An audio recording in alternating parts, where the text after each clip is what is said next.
Hello students, today we are going to study about parallelogram law of vector addition and magnitude of their resultant vector and direction of it.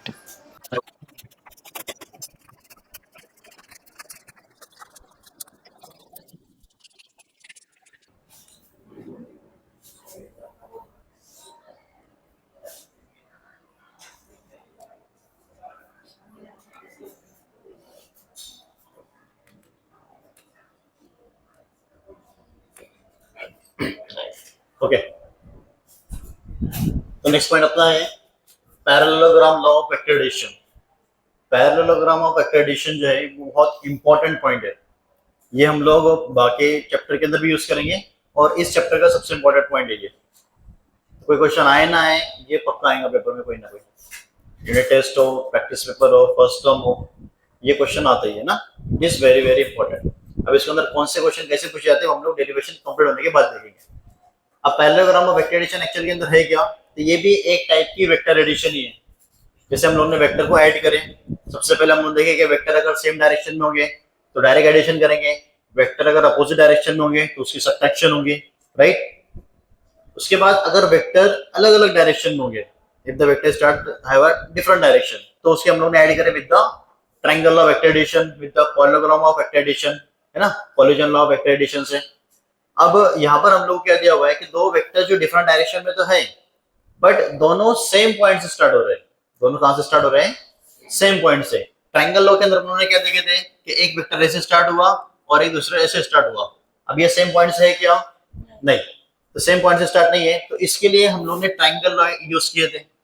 But अगर हमारे पास जो vectors दिए हुए हैं, जैसे कि ये दोनों वेक्टर्स है, अगर ये दोनों वेक्टर सेम पॉइंट से स्टार्ट हो रहे हैं तो उसके लिए क्या होगा? अब इसकी जो रिजल्टेंट होगी तो वो रिजल्टेंट क्या होगी?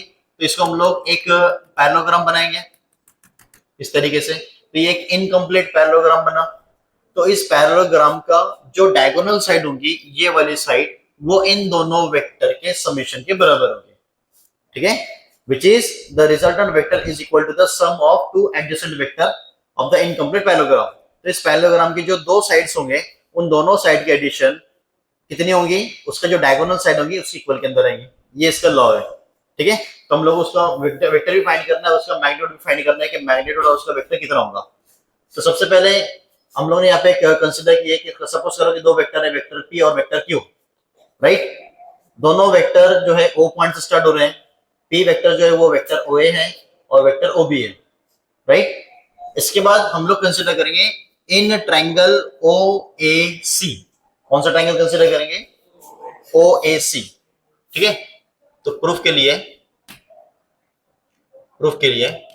In triangle O A C triangle के अंदर by triangle law of vector addition, by triangle law of vector addition, यहां पर हम लोग ट्रायंगल लॉ अप्लाई करेंगे वेक्टर एडिशन का।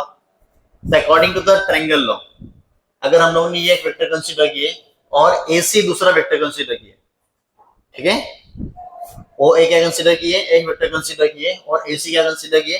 दूसरा वेक्टर कंसीडर किए। तो ट्रायंगल लॉ क्या होगा? Vector O A plus vector A C is equal to vector O C. ये समझ में आया ना?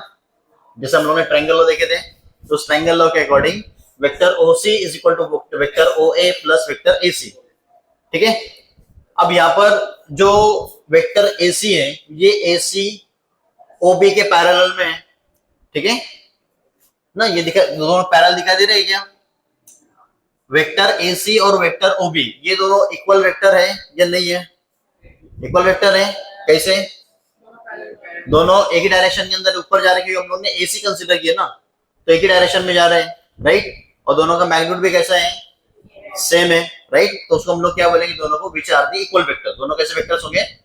इक्वल वेक्टर होंगे। therefore we can write here AC vector is parallel with the OB vector। AC is parallel with the OB and दोनों का magnitude भी same है, तो AC vector is equal to the OB vector. तो दोनों equal होंगे और AC vector OB vector दोनों इक्वल में, तो हम लोग OC की OB क्या राइट करेंगे? AC को किससे रिप्लेस करेंगे? ओबी से रिप्लेस करेंगे, किससे रिप्लेस करेंगे, ओबी से रिप्लेस करेंगे। Therefore OC vector is equal to OA vector plus AC, but AC क्या है अपने पास, ओबी है, तो यहाँ पे रेडी करेंगे ओबी वेक्टर।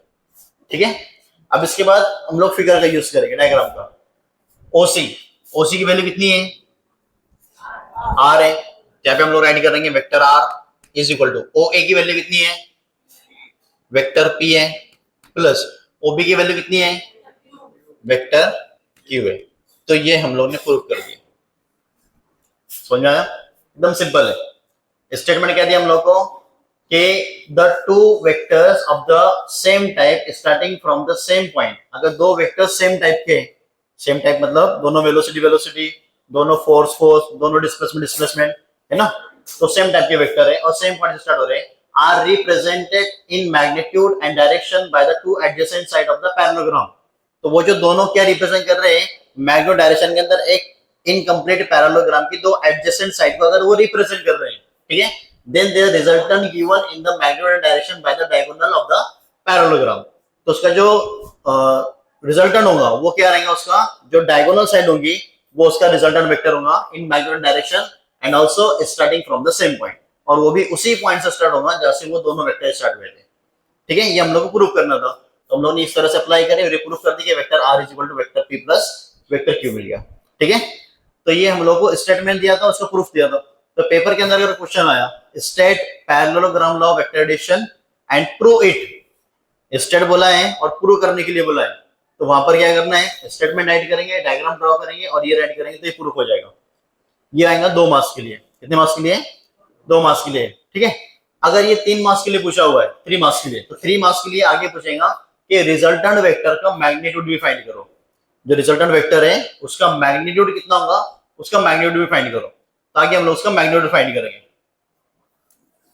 देयरफॉर नेक्स्ट होगा मैग्नीट्यूड ऑफ रिजल्टेंट वेक्टर। ठीक है, रिजल्टेंट वेक्टर के मैग्नीट्यूड के लिए। अब रिजल्टेंट वेक्टर का जो मैग्नीट्यूड है उसको फाइंड करने के लिए हम लोग क्या करेंगे, जो डायग्राम हम लोगों ने दिए उसके अंदर जो कंस्ट्रक्शन की वही है। Draw a line C D perpendicular to extended OA. OA को क्या करेंगे हम लोग आगे एक्सटेंड करेंगे। एक्चुअल के अंदर जो डायग्राम अपनी है वो इतनी ही है, आगे हम लोगों ने ये जो 2 लाइन ड्रॉ की ये एक्स्ट्रा है मैग्नीट्यूड फाइंड करने के लिए। तो यहाँ पे हम लोगों ने किया कि ये सी डी परपेंडिकुलर ड्रॉ किए, किसके ऊपर ड्रॉ किए, ओ ए को एक्सटेंड करके। ठीक है, ओ ए को हम लोगों ने क्या किया, आगे एक्सटेंड किए और उसके ऊपर क्या किया, सी डी को ड्रॉ किए। राइट, अब यहाँ पे हम लोग को 2 ट्राइंगल मिल रहे हैं। एक मिल रहा है सी ए डी जिसका एंगल बन रहा है थीटा, कितना एंगल बन रहा है, थीटा, और दूसरा ट्राइंगल बन रहा है सी ओ डी जिसका ट्राइंगल बन रहा है, जिसका एंगल बन रहा है अल्फा, कितना एंगल बन रहा है, अल्फा एंगल बन रहा है। ठीक है, इन दोनों ट्राइंगल का यूज करेंगे, दोनों के अंदर पाइथागोरस से अप्लाई करेंगे, दोनों के अंदर ट्रिग्नोमेट्री अप्लाई करेंगे और हम लोग को रिजल्टेंट वेक्टर का मैग्नीट्यूड मिलेगा। समझ में आ गया। जब मैं राइट करने के लिए बोलूं तभी राइट करना, तो नोट को फाड़ के रख दूंगा। सुना है मुझे, जब मैं राइट करने के लिए बोलूं तभी राइट करना, और जब समझने के लिए बोलूं तुम समझो। हम लोग क्या करते हैं, जब टीचिंग हो रही है तब राइट कर लेते हैं, और जब बाकी की राइट करते हैं तब टाइम पास करते हैं, तो वो काम नहीं करना है। जब मैं राइट करने के लिए बोलूं तभी राइट करना। ठीक है, रिजल्टेंट वेक्टर हम लोग को फाइंड करना है, तो रिजल्टेंट वेक्टर फाइंड करने के लिए हम लोगों ने कुछ कंस्ट्रक्शन किए। अब इस कंस्ट्रक्शन के अंदर हम लोग को 2 ट्राइंगल मिल रहे हैं। सबसे पहले हम लोग कंसीडर करेंगे सी ए डी या फिर ए सी डी, जो भी ट्राइंगल है। तो in triangle A C D, in triangle A C D. ठीक है, अब इस ए सी डी ट्राइंगल के अंदर हम लोग को ट्रिग्नोमेट्री अप्लाई करनी है। क्या अप्लाई करनी है, ट्रिग्नोमेट्री अप्लाई करनी है। Trigonometry sine theta and cos theta. ठीक है, साइन थीटा क्या होता है, अपोजिट अपॉन हाइपोटेनस, और कॉस थीटा क्या होता है, एडजेसेंट अपॉन हाइपोटेनस। बस यही हम लोग यहाँ पे अप्लाई करना है। तो इन ओसीडी साइन थीटा क्या रहेगा, बोलो, साइन थीटा इज अपोजिट। अब ये थीटा है, इसके अपोजिट साइन कौन सी है, सीडी है, और हाइपोटेनस कौन सा है इसका, एसी है। ठीक है, तो therefore we can write here CD upon AC। therefore CD is equal to, CD कितना मिलेगा हम लोगों को, AC को ये साइड लेके आ जाएंगे, तो क्या मिलेगा, CD is equal to AC sin theta. क्या मिलेगा, AC sin थीटा, और AC की वैल्यू कितनी है हमारे पास, AC is equal to, AC किसके पैरेलल में है, OP के। यहाँ पे हम लोग राइट करें ना, AC किसके इक्वल में है? OB के, और OB की वैल्यू कितनी है? Q है, तो यहाँ पे हम लोग राइट कर लेंगे Q sin थीटा। से दिस इक्वेशन नंबर, ये 1 दे देंगे, इसका हम लोग दे देंगे इक्वेशन नंबर 2। समझ में आया? नो, cos थीटा, बोलो क्या रहेगा cos theta? Adjacent upon hypotenuse, theta की एडजेसेंट साइड कौन सी है? AD है, और हाइपोटेनस कौन सा है? AC है। Therefore we can write here AD upon AC। Therefore AD कितना मिलेगा? AC cos थीटा, और AC कितना अपने पास? What is AC? AD is parallel to OB, and OB कितना है? अगेन Q है, तो ये मिल जाएगा Q, सॉरी हाँ वेरी गुड, cos थीटा। ठीक है, इक्वेशन नंबर 3 याद हो गया। अब इसके बाद उसी ट्रायंगल के अंदर हम लोग पाइथागोरस थ्योरम अप्लाई करेंगे। क्या अप्लाई करेंगे? पाइथागोरस थ्योरम अप्लाई करेंगे। तो पाइथागोरस थ्योरम के अकॉर्डिंग क्या मिलेगा हम लोगों को? Hypotenuse square is equal to one side square plus second side square. ठीक है, देखो we can write here hypotenuse की वैल्यू कितनी है? AC square is equal to AD square plus CD square. ठीक है, सो दिस इक्वेशन नंबर 4। ये 4 equation हम लोग को मिल गई। अब हम लोग ने स्मॉल ट्रायंगल के अंदर ट्रिग्नोमेट्री और पाइथागोरस से अप्लाई करें। अब इसके बाद यूज करेंगे बिग ट्रायंगल का, जो बड़ा ट्रायंगल बन रहा है। कौन सा वाला? OCD, 90 डिग्री वाले ट्रायंगल हम लोग लेना है, क्योंकि पाइथागोरस थ्योरम 90 डिग्री के अंदर ही अप्लाई होता है। ठीक है, तो हम लोग दूसरा कौन सा ट्रायंगल लेंगे? In triangle OCD। Now in triangle OCD by Pythagoras theorem, बोलो क्या लगेगा पाइथागोरस थ्योरम के according? OC square is equal to CD square plus OD square. ठीक है, therefore we can write here OD square plus CD square. Right, अब अगर हम लोगों ने OD को देखे तो OD दो सेगमेंट पे डिपेंड कर रहा है ना? एक ये वाली व्हाइट कलर वाली और एक येलो कलर वाली। व्हाइट कलर वाली कितनी है? OA है, और येलो कितनी है? AD है। तो हम लोग OD को OA प्लस AD राइट कर सकते हैं। ठीक है, therefore we can write here OC square is equal to OA plus AD। OD को राइट करें, अब OD का स्क्वायर है इसलिए इन दोनों का भी स्क्वायर आएगा। ठीक है, OA प्लस AD, और ये plus CD square as it is. इसके बाद अब ये जो OA प्लस AD है, एक्चुअल के अंदर ये फॉर्मूला बन गया, which is A plus B bracket square का। क्या फॉर्मूला है? A square plus 2AB plus B square. क्या फॉर्मूला है? A square plus 2AB plus B square. तो हम लोग यहाँ पर OA को एज A कंसीडर करेंगे और AD को एज B कंसीडर करेंगे, और फॉर्मूला अप्लाई करेंगे A square plus 2AB plus B square का। ठीक है, therefore we can write here OC square as it is. तो OC square as it is equal to, यहाँ पे क्या आएगा हमारे पास? OA square plus 2 times of OA AD है ना, 2AB आएगा ना, तो ये 2A मतलब OA और B मतलब AD, तो 2 प्लस AD स्क्वायर, ये यहां तक क्या हो गया? इसके आगे क्या है? CD square plus CD square. ठीक है, नाउ फ्रॉम इक्वेशन 4 अगर देखें तो AD square plus CD square कितना है?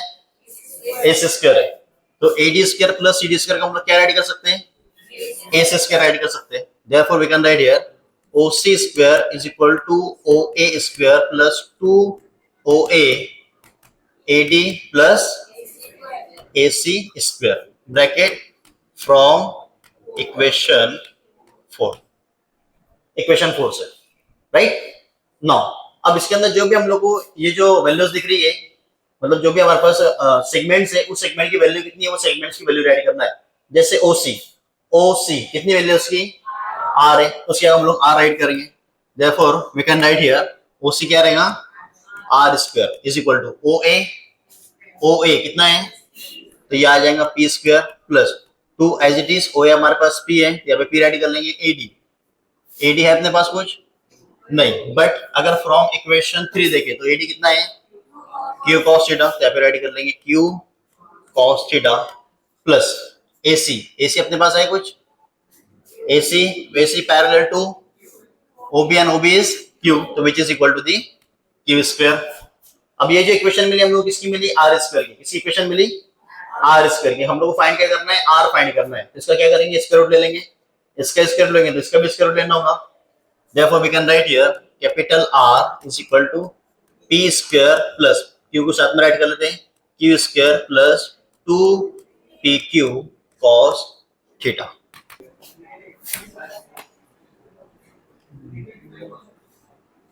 वेरी गुड, इसके बाद बाकी r is equal to under of p square plus q square plus 2pq cos theta. ये है मैग्नीट्यूड ऑफ रिजल्टेंट वेक्टर। अब ये जो रिजल्टेंट वेक्टर है, इस रिजल्टेंट वेक्टर की डायरेक्शन कितनी है, वो डायरेक्शन हम लोग को फाइंड करना है। अब डायरेक्शन फाइंड करना मतलब एक्चुअल में कौन सी क्वांटिटी फाइंड करना, ईस्ट वेस्ट नॉर्थ साउथ, ये डायरेक्शन फाइंड करना है, ये कुछ और डायरेक्शन है। जैसे फॉर एग्जांपल सपोज करो कि हमारे पास जो है एक रेफरेंस लाइन है। कौन सी लाइन है, कौन सी लाइन है, रेफरेंस लाइन है। वो रेफरेंस लाइन है ये यहां से वहां तक, ये स्टार्ट हो रही है रेफरेंस लाइन, ओके, ये रेफरेंस लाइन है। अब इस रेफरेंस लाइन को कंसीडर करके सपोज करो कि मुझे 12B की क्लास में जाना है। कौन सी क्लास में जाना है, 12B की क्लास में जाना है। तो कौन सी डायरेक्शन में टर्न लेंगे तो 12B की क्लास में जाएंगे, लेफ्ट में टर्न लेंगे, राइट, ठीक है। लेफ्ट में कितना टर्न लेंगे तो 12B की डायरेक्शन में जाएंगे, कितना degree, 90 degree, exactly 90 degree turn लेंगे तो 12B की डायरेक्शन में हम लोग जाएंगे। मतलब रेफरेंस लाइन से उसकी डायरेक्शन बताना कि रिजल्टेंट वेक्टर कौन सी डायरेक्शन में है। तो हम लोग एक्चुअल में क्या फाइंड करना है कि रेफरेंस लाइन से वो कितना एंगल बना रहा है, समझ में आया? रेफरेंस लाइन से वो कितना एंगल बना रहा है, वो एंगल की चीज हम लोग यहाँ पे फाइंड करना है। अब रेफरेंस लाइन हम लोग यहाँ पर जो है OA इसे भी कंसीडर कर सकते हैं, OB इसे भी कंसीडर कर सकते हैं। दोनों में से किसी को भी हम लोग रेफरेंस लाइन कंसीडर कर सकते हैं। अगर OB को हम रेफरेंस लाइन कंसीडर किए तो OB और OC इनमें कितना एंगल बन रहा है वो निकालेंगे। अगर हम लोगों ने OA को रेफरेंस लाइन कंसीडर किए तो OA और OC इसमें कितना एंगल बन रहा है वो हम लोग को निकालना है, ठीक है। बुक के अकॉर्डिंग हम लोग को ये एंगल निकाल के दिया हुआ है अल्फा, तो हम लोग यहाँ पर अल्फा ही फाइंड करेंगे कि अल्फा कितना रहेगा। अब अगर हम लोगों ने ट्रायंगल कंसीडर किए OCD, ठीक है, ट्रायंगल कंसीडर किए OCD, तो इस ट्रायंगल के अंदर हम लोग को अल्फा फाइंड करना है। कैसे फाइंड करेंगे अल्फा, अल्फा की वैल्यू फाइंड करनी है, एनी आइडिया? तो अल्फा की वैल्यू फाइंड करने के लिए हम लोग क्या करेंगे, ये अल्फा है तो ट्रायंगल यूज करेंगे OCD। कौन सा ट्रायंगल यूज करना है, OCD। OCD ट्रायंगल के अंदर हम लोग को अल्फा की वैल्यू फाइंड करनी है, बट उस अल्फा के अंदर रिजल्टेंट वेक्टर नहीं आना चाहिए। उस अल्फा के अंदर रिजल्टेंट वेक्टर की डायरेक्शन नहीं होगी, मतलब रिजल्टेंट वेक्टर वाली जो साइड है वो साइड नहीं होगी। इसका मतलब हमारे पास जो साइड है वो है OD और C। ऐसी कौन सी ट्रिग्नोमेट्री यूज करेंगे जिसके अंदर OC और CD मिलेगा? यस, कौन सी ट्रिग्नोमेट्री यूज करेंगे? tan यूज करेंगे। What is tan theta? Opposite upon adjacent. तो अल्फा का ये वाली साइड देखिए तो ये अपोजिट हो गई, और ये कौन सी है, तो हम लोग का हाइपोटेनस तो मिल ही नहीं रहा है ना। हम लोग यहाँ पर कॉर्ड भी यूज कर सकते हैं, adjacent upon opposite, but maximum times physics के अंदर हम लोग सिर्फ साइन कॉस टेन ये तीन के साथ ही डील करते हैं, ठीक है। कॉड से कोसेक का मतलब 99% हम लोग उसका यूज ही नहीं करते, बहुत कम चांस टाइम ऐसा है हम लोग उसका यूज करेंगे। तो हम लोग यहाँ पे tan फाइंड करेंगे, तो tan अल्फा हमारे को क्या मिलेगा, opposite upon adjacent, which is opposite is CD and adjacent is OD, ठीक है।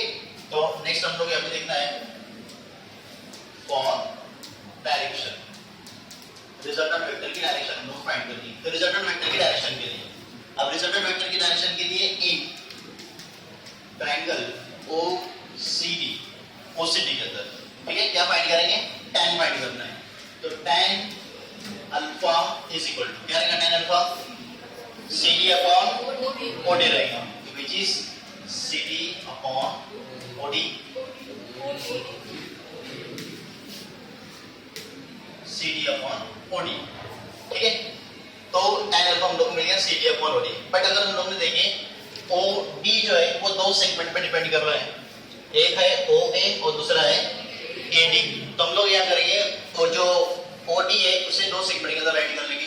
Therefore tan alpha is equal to CD upon OA plus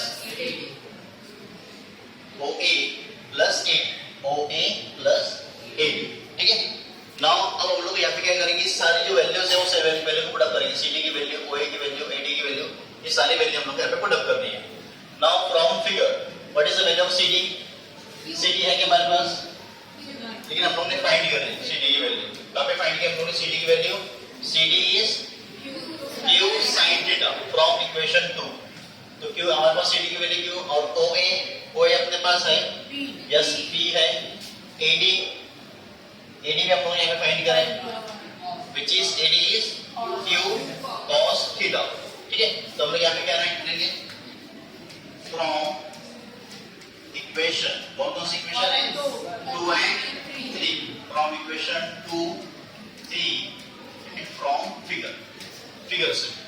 ठीक है, तो tan alpha is equal to CD की वैल्यू कितनी है आपके पास? Q sin theta, capital Q sin theta divided by OA कितना अपने पास? P है, कैपिटल P प्लस AD की वैल्यू कितनी अपने पास?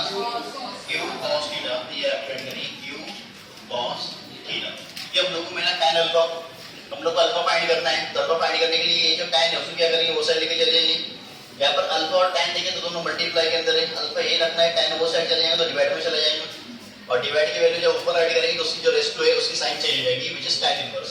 therefore we can write here alpha is equal to tan inverse of Q sin theta upon P plus Q cos theta। तो ये equation हम लोग के लिए रिजल्टेंट वेक्टर की डायरेक्शन की। तो हमारे पास जो रिजल्टेंट वेक्टर है उस रिजल्टेंट वेक्टर की डायरेक्शन है alpha is equal to tan inverse of Q sin theta upon P plus Q cos theta। Okay, write down, heading डालेंगे for direction of resultant vector. Heading डालना है for direction of resultant vector.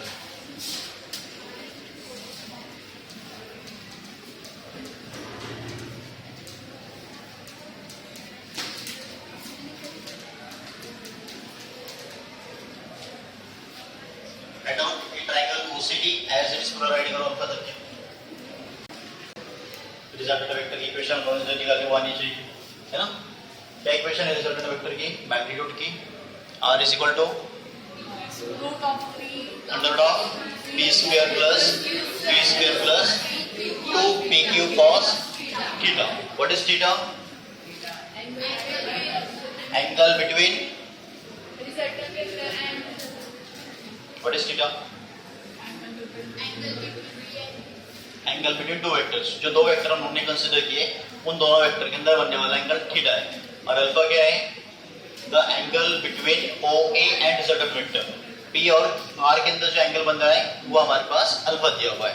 ठीक है, अब यहाँ पर तो जज करें कुछ पूछता नहीं है, बट रिजल्टेंट वेक्टर जितना हम लोगों ने देखे उसके ऊपर ही क्वेश्चन आते हैं। रिजल्टेंट वेक्टर के ऊपर अगर एंगल अलग अलग हो तो उसके अकॉर्डिंग जो हमारे पास रिजल्टेंट वेक्टर की जो वैल्यूज है वो चेंज होंगे। ठीक है, वो हम लोग न्यूमेरिकल के अंदर ही देखेंगे कि किस तरह से उसकी वैल्यूज चेंज होती है। नेक्स्ट पॉइंट अपने पास है which is a unit vector, जो कि बहुत ज्यादा इंपॉर्टेंट है। अगर यूनिट वेक्टर समझेगा तो आगे के सारे पॉइंट समझ में आ जाएंगे, अगर यूनिट वेक्टर समझ में नहीं आया तो आगे के पॉइंट भी समझ में नहीं आएंगे। पहले इसको राइट कर लेते हैं हम लोग, फिर बाद में समझते ही होता क्या है। राइट डाउन, हेडिंग डालो यूनिट वेक्टर।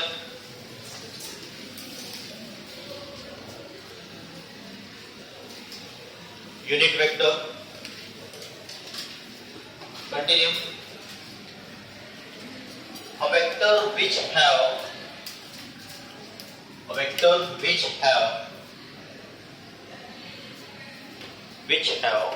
unit magnitude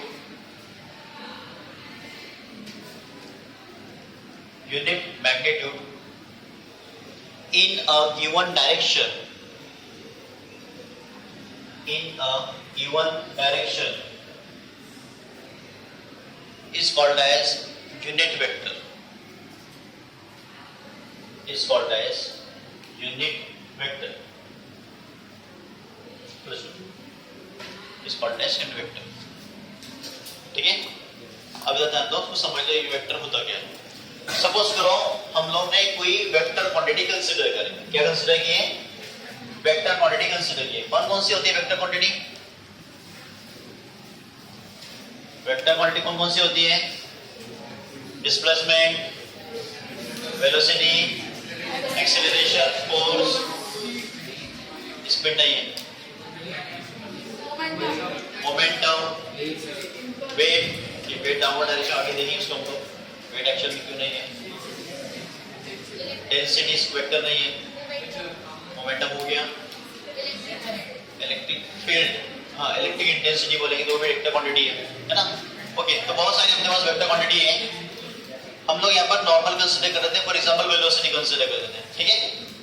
क्या कंसीडर कर लेते हैं, वेलोसिटी कंसीडर कर लेते हैं। सपोज करो कि एक बाइक है, एक बाइक है जिसकी वेलोसिटी है for example 50 metre per second in east direction, ठीक है। एक बाइक है जिसकी वेलोसिटी कितनी है, 50 metre per second in east direction. What is meter per second, it's unit. What is east, direction. What is 50, it's magnitude, ठीक है। तो यहाँ पर जो है 50 मीटर पर सेकेंड इसकी वैल्यू हो गई और ईस्ट इसकी डायरेक्शन हो गई। इन केस अगर हम लोगों ने क्या किया, इसको 50 से डिवाइड कर दिया, इसे डिवाइड करें 50 से डिवाइड करें तो क्या मिलेगा हम लोग को, v = 1 metre per second in east direction, right है ना। ये मिलेगा 1 metre per second in east direction. अब एक्शन में हुआ क्या, अगर हमारे पास कोई वेक्टर क्वांटिटी है और उस वेक्टर क्वांटिटी को अगर हम लोगों ने उसी के मैग्नीट्यूड से डिवाइड करें, अगर हमारे पास कोई वेक्टर क्वांटिटी है और उस वेक्टर क्वांटिटी के अंदर हम लोगों ने क्या किया, उसी के मैग्नीट्यूड से अगर उसको डिवाइड करें, तो मैग्नीट्यूड से डिवाइड करने के बाद हम लोग के पास जो क्वांटिटी आएगी वो होगा उसका यूनिट वेक्टर। वो क्या रहेगा उसका unit vector. A vector which has unit magnitude, unit का मतलब होता है 1, ठीक है। A vector which has unit magnitude in a given direction, direction भी आ गई और मैग्नीट्यूड में कितना आ गया, 1 आ गया, ठीक है। सपोज करो अपने पास कोई वेक्टर है, वेक्टर p, कौन सा वेक्टर है, वेक्टर p, कौन सा वेक्टर है, वेक्टर p है, ओके। तो p एक वेक्टर है and unit vector of p, और p का एक यूनिट वेक्टर है जिसको हम लोग रिप्रेजेंट करें यूp से। किसे रिप्रेजेंट करें, यूप से इसको हम लोग रिप्रेजेंट करें। और यूनिट वेक्टर को रिप्रेजेंट करने के लिए उसके ऊपर हम लोग इस तरह से लाइन नहीं बनाते, उसके ऊपर हम लोग इस तरह से कुछ ड्रॉ करते हैं, इसे हम लोग बोलते हैं कैप। क्या कहते हैं, कैप कहते हैं, ठीक है। तो उसके ऊपर हम लोग कैप ड्रॉ करते हैं। तो ये है यूनिट वेक्टर ऑफ p। अगर यूनिट वेक्टर ऑफ p हम लोगों का राइट करना है तो यूनिट वेक्टर ऑफ p क्या होगा, unit vector of p is equal to the vector p, the vector p, vector quantity divided by its magnitude. तो उसको हम लोग क्या करेंगे, डिवाइडेड बाय इट्स मैग्नीट्यूड, उसके मैग्नीट्यूड से उसको क्या करेंगे, डिवाइड करेंगे। तो किसी भी वेक्टर को अगर उसके मैग्नीट्यूड से हम लोगों ने क्या किया, डिवाइड करें, किसी भी वेक्टर को क्या किया हम लोगों ने उसके मैग्नीट्यूड से डिवाइड किया, तो डिवाइड करने के बाद जो हम लोग को मिलेगा वो होगा उसका यूनिट वेक्टर। वो क्या रहेगा, उसका यूनिट वेक्टर होगा। तो unit vector of p is equal to vector p upon magnitude of vector p, ठीक है। मैग्नीट्यूड ऑफ वेक्टर p रहेगा। तो अगर हम लोग को वेक्टर राइट करना है तो वेक्टर राइट करने के लिए क्या रहेगा, vector p is equal to unit vector of p into vector p, unit vector of p into magnitude of vector p। समझ में आया। अगर किसी वेक्टर को हम लोग उसके मैग्नीट्यूड में राइट करना है, किसी वेक्टर को क्या करना है, उसके मैग्नीट्यूड में राइट करना है, तो मैग्नीट्यूड में राइट करने के लिए क्या करेंगे, उसके यूनिट वेक्टर से उसको मल्टीप्लाई करेंगे। क्लियर हुआ, ठीक है। Write down, write down. Consider vector p is a vector, write down. Consider इस तरह से राइट करो, vector p is a vector and UP cap, इस तरह से इसको बोलते हैं UP cap is a unit vector of p, is a unit vector of p, is a unit vector of p. Then we can write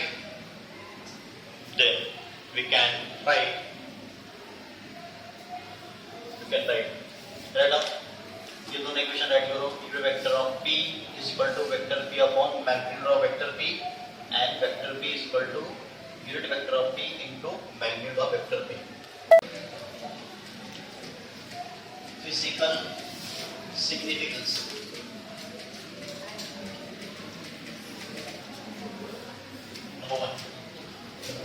physical significance.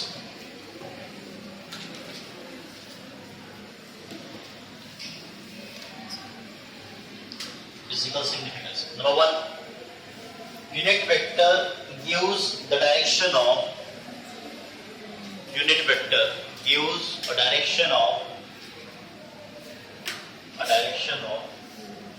any vector.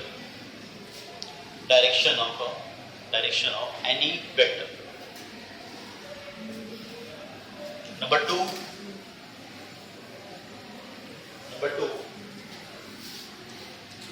in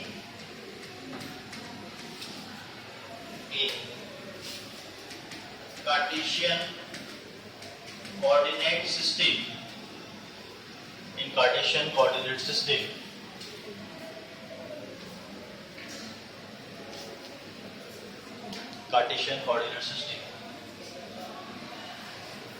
the direction along x, y and z, x, y and z are represented by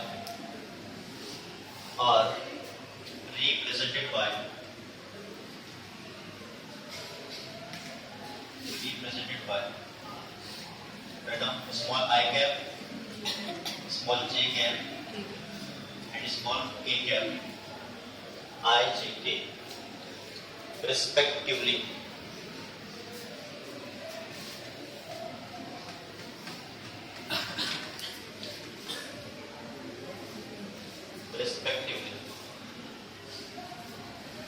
Mr.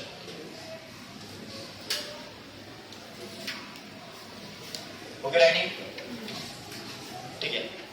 तो unit vector होता क्या है? एक ऐसा vector जिसका magnitude unit होगा, मतलब उसका मैग्नीट्यूड 1 होगा एक गिवन डायरेक्शन के अंदर, उसे हम लोग बोलेंगे यूनिट वेक्टर।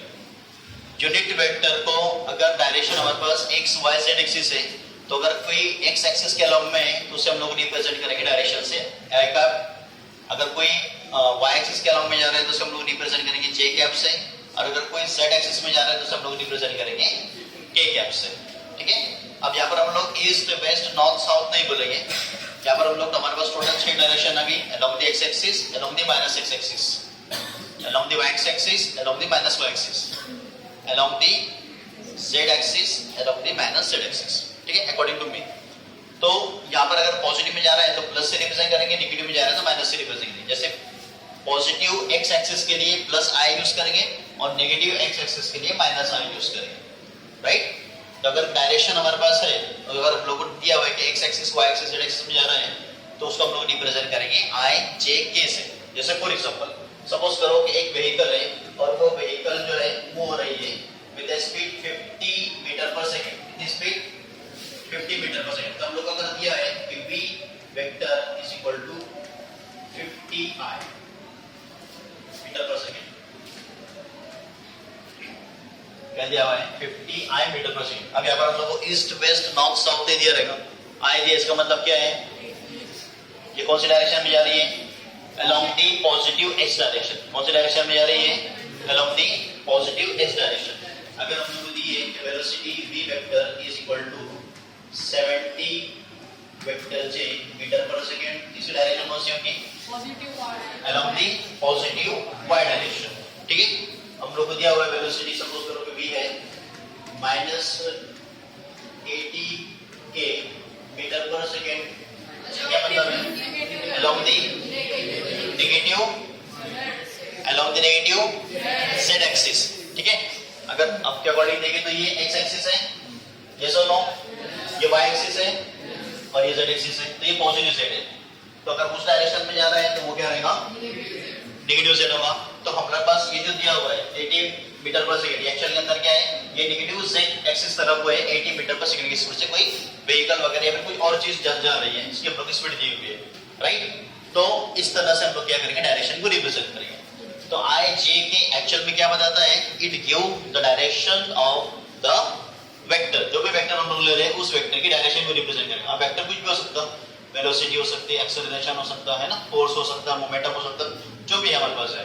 तो किसी भी वेक्टर की अगर डायरेक्शन अगर देखनी है तो डायरेक्शन कौन रिप्रेजेंट करेगा? उसका यूनिट वेक्टर रिप्रेजेंट करेगा। कौन रिप्रेजेंट करेगा? उसका यूनिट वेक्टर रिप्रेजेंट करेगा। ठीक है, समझ में आ गया?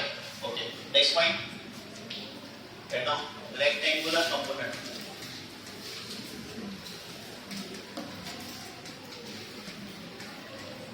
Rectangular component of unit vector.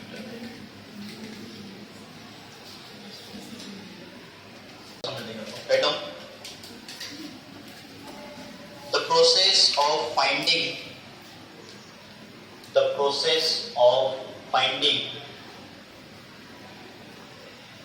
components of a given vector, the process of finding components of a given vector is called resolution of vector. Is called resolution of vector. Stop. The given vector can be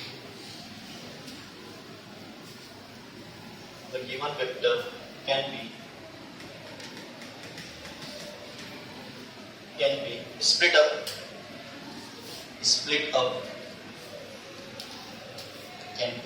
up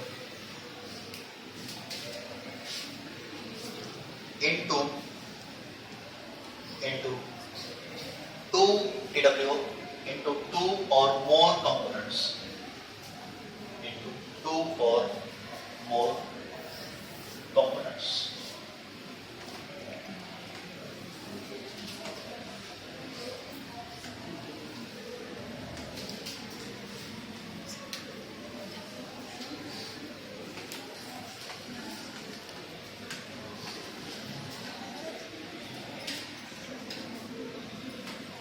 okay, हम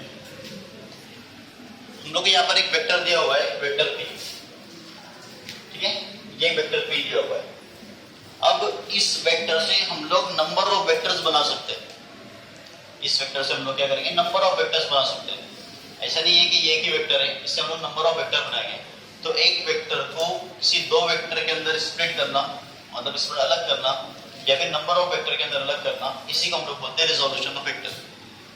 किसी एक vector को अलग अलग vector में बनाना, उसे हम लोग क्या बोलते हैं? Resolution of vector. अभी हम लोगों ने क्या देखे? अलग अलग वेक्टर से एक वेक्टर बनाए, रिजल्टेंट वेक्टर जैसे हम लोगों ने बोला है ना। ट्रायंगल ऑफ वेक्टर एडिशन के अंदर हमारे पास दो वेक्टर थे, उन दोनों वेक्टर से एक वेक्टर बना दिए।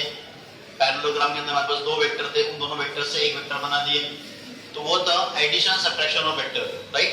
अब यहाँ पे हमारे पास क्या है? कोई एक वेक्टर दिया है, उस एक वेक्टर को अलग अलग कंपोनेंट्स के अंदर ऐड करना है, मतलब उसको अलग अलग वेक्टर के अंदर ड्रॉ करना है। तो उसे हम लोग दो वेक्टर में भी ड्रॉ कर सकते हैं, या फिर दो से ज्यादा वेक्टर के अंदर भी ड्रॉ कर सकते हैं। तो उसी को हम लोग क्या कहते हैं? Resolution of vector. क्या कहते हैं उसे? Resolution of vector. अब रिजोल्यूशन ऑफ वेक्टर होता कैसे है? जैसे फॉर एग्जांपल हमारे पास एक वेक्टर है। अब ये वेक्टर अलोंग दिस एक्सिस कितना रहेगा? इसे हम लोग सपोज करो इसे एक्स एक्सिस मान लेते हैं और ये वाई एक्सिस है। तो ये जो पी वेक्टर है अलोंग दी एक्स एक्सिस कितना होगा और अलोंग दी वाई एक्सिस कितना रहेगा, ये हम लोग यहाँ पे ड्रॉ करना है। ठीक है, ये vector along the x axis कितना होगा और अलोंग दी वाई एक्सिस कितना होगा, ये हम लोग को ड्रॉ करना है। तो ड्रॉ करने के लिए क्या करेंगे? यहाँ पर जो भी वेक्टर दिया हुआ है, उस वेक्टर के एज से जिस वेक्टर के ऊपर हम लोग को ड्रॉ करना है, उसके ऊपर एक परपेंडिकुलर लाइन ड्रॉ करेंगे। क्या करेंगे? परपेंडिकुलर लाइन ड्रॉ करेंगे। परपेंडिकुलर लाइन ड्रॉ करने के बाद जो भी हम लोग को यहाँ पे मिलेगा, मतलब जो भी डिस्टेंस मिलेगा, वो उसका रिजल्टेंट, मतलब उसका एक कंपोनेंट होगा। वो क्या रहेगा? इसका कंपोनेंट होगा। सिमिलरली अगर हम लोगों ने क्या किए, यहाँ से लिए और इस पॉइंट के ऊपर एक परपेंडिकुलर लाइन ड्रॉ किए, तो यहाँ पर हम लोग को जो है इसका इस तरह से यहाँ पर एक कंपोनेंट मिलेगा। क्या मिलेगा? इसका एक कंपोनेंट मिलेगा, राइट। तो ये वेक्टर को हम लोगों ने क्या किए? अलोंग द एक्स एक्सिस भी बना लिए, अलोंग द वाई एक्सिस भी बना लिए। अब अगर इन दोनों वेक्टर को हम लोग ने ऐड करें तो ये वेक्टर हम लोग को मिलेगा। अब सपोज करो कि यहाँ पर एंगल बन रहा है थीटा, ऊपर ही बन सकता है, नीचे बन सकता है, दोनों कंसीडर कर सकते हैं, लेकिन हम लोग ने कंसीडर करें कि नीचे एंगल बन रहा है थीटा। ठीक है, कितना एंगल बन रहा है? थीटा एंगल बन रहा है, राइट। तो यहाँ पर ये वेक्टर है P, ये वेक्टर कितना है? P वेक्टर है। तो इस वेक्टर से यहाँ पर ये जो बना, ये जो भी वेक्टर होगा, इसे हम लोग रिप्रेजेंट कर देते px और इसे y कंसीडर कर देते py, है ना। x एक्सिस के अलावा इसलिए हम लोगों ने px कंसीडर करे और ये y एक्सिस के अलावा इसलिए हम लोगों ने py कंसीडर करे। तो ये जो px होगा which is a px vector, ये px वेक्टर एक्चुअल में होगा कितना, p के इक्वल में होगा या p से ग्रेटर होगा या फिर p से लेस होगा, कितना होगा, p से लेस देन होगा कि p कितना ही होगा। बाकी हम लोग ने ये जो ड्रॉ किए वेक्टर px, ये px का जो मैग्नीट्यूड है वो मैग्नीट्यूड p के इक्वल में होगा, इससे बड़ा होगा इससे छोटा होगा, है ना, लेस देन होगा इससे या ग्रेटर देन होगा। अगर हम लोग ने इसको यहां से लिया फॉर एग्जांपल,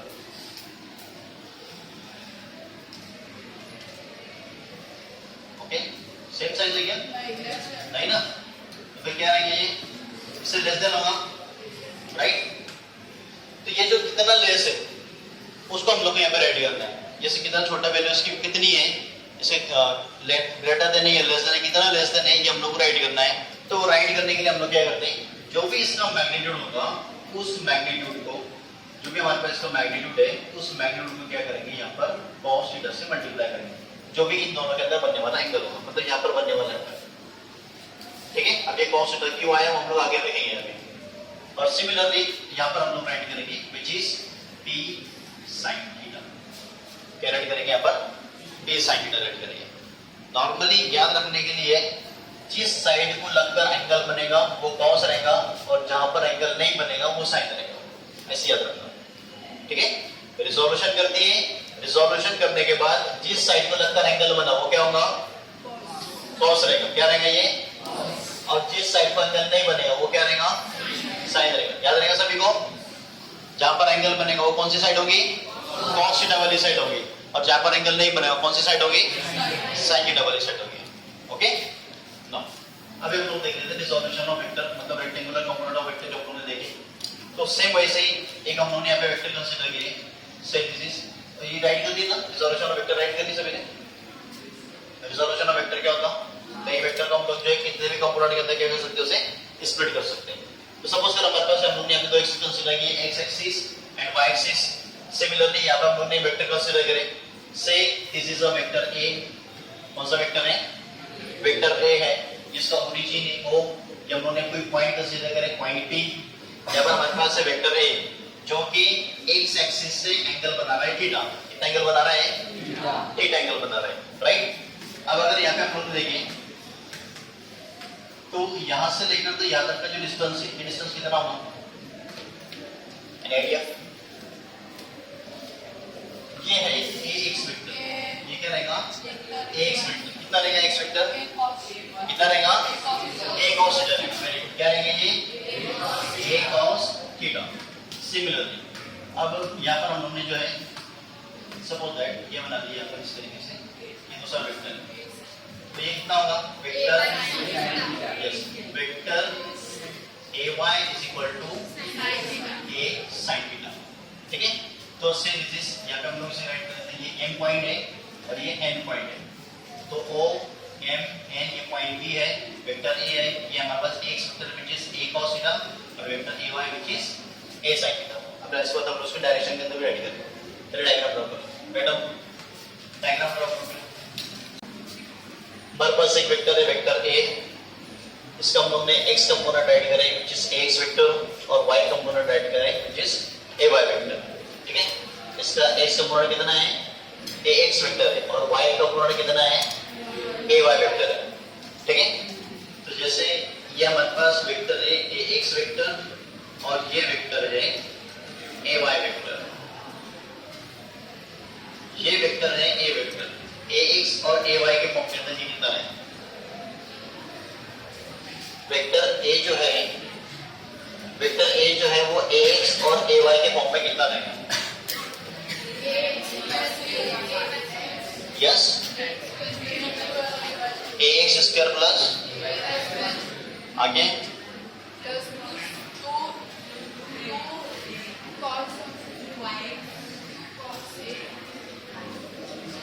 दो चीजें बेटा, एक है वेक्टर a कितना होगा और दूसरा है वेक्टर a का मैग्नीट्यूड कितना होगा, ठीक है। एक है वेक्टर a कितना रहेगा और दूसरा वेक्टर ए का मैग्नीट्यूड कितना होगा। मैंने मैग्नीट्यूड नहीं पूछा, मैंने पूछा वेक्टर ए कितना रहेगा। नहीं,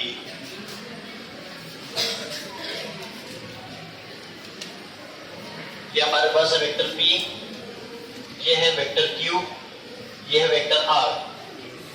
वेक्टर आर, वेक्टर पी और वेक्टर क्यू के फॉर्म में कितना रहेगा। Vector R is equal to vector P plus vector Q. समझ में आया। हाँ, अगर मैग्नीट्यूड पूछा है तो फिर मैग्नीट्यूड इतना होगा, R is equal to under of P square plus Q square plus 2p की cos थीटा। ठीक है। नाउ क्या आएगा, ए वेक्टर है X vector plus A Y vector, X ना X vector plus A Y vector. therefore we can write here by parallelogram law of vector addition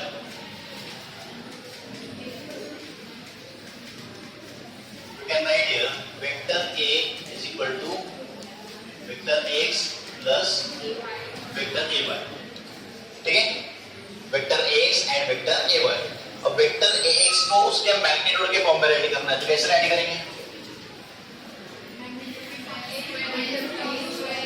vector A X को उसके magnitude के form में ready करना है, मतलब सीधे आप लिखते हैं हम लोगों को एक्स वेक्टर का मैग्नीट्यूड आगे कुछ आएगा क्या, नहीं, मतलब ये दोनों सेम है। किसी वेक्टर को उसके मैग्नीट्यूड के फॉर्म में रेडी करना है तो क्या करते हैं हम लोग,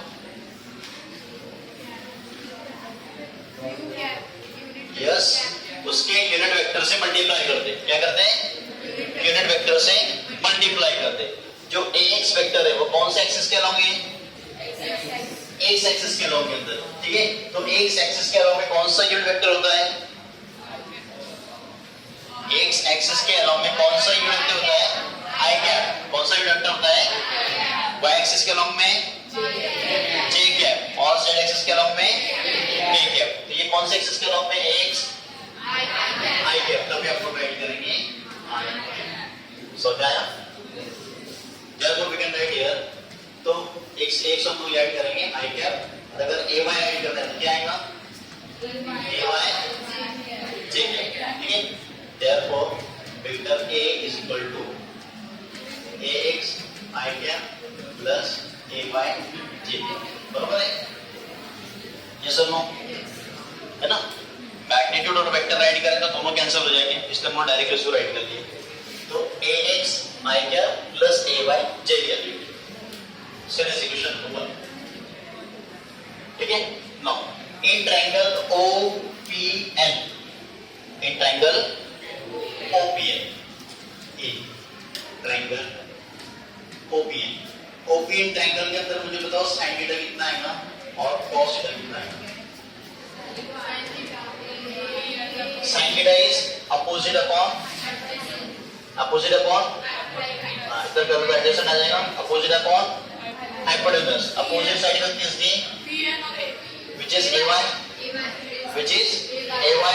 and hypotenuse is a, therefore sin theta is yes ay upon, therefore ay क्या ऐड कर सकते हैं हम लोग, a sin theta। ठीक है, सिमिलरली cos थीटा क्या रहेगा, एडजेसेंट अपॉन हाइपोटेन्यूज। एडजेसेंट क्या है, x upon a, therefore x को क्या ऐड कर सकते हैं हम लोग, a cos थीटा। ठीक है, इसलिए ax a cos थीटा है और ay a sin थीटा है। समझ में आया अभी। इसलिए हम लोग x एक्सिस के लंब, मतलब जहां पर एंगल बनेगा वो sin होगा, जहां पर एंगल नहीं बनेगा वो cos रहेगा। अब ये दो इक्वेशन हम लोग को मिलेंगी, series equation number 2 and equation number 3। अब तो इन दोनों इक्वेशन की स्क्वायर करनी है, लोगों को क्या करनी है, स्क्वायर करेंगे। दोनों इक्वेशन का स्क्वायर कर लेंगे और दोनों इक्वेशन का स्क्वायर करने के बाद दोनों को ऐड भी करना है। ठीक है, दोनों इक्वेशन की क्या करना है, स्क्वायर करना है, दोनों क्या करना है, ऐड भी करना है। therefore we can write here squaring and adding equation 2 and 3। Equation 2 और 3 का स्क्वायर भी करेंगे और ऐड भी करेंगे। इक्वेशन 2 क्या है हमारे पास, ay is equal to a sin theta है, therefore we can write here, और ये x is equal to a cos theta। तो यहाँ पे ऐड करेंगे हम लोग ax square plus ay square। मतलब हम लोग दोनों का पहले एलएचएस ले लिए, इसका एलएचएस एक्स स्क्वायर, इसका एलएचएस ए वाई स्क्वायर, दोनों को ऐड भी कर दिए। अब सिमिलरली इसका आरएचएस और इसका आरएचएस दोनों को ऐड कर लेंगे। Therefore we can write here A sin theta मतलब a का भी square sin square theta plus a का square and cos square theta.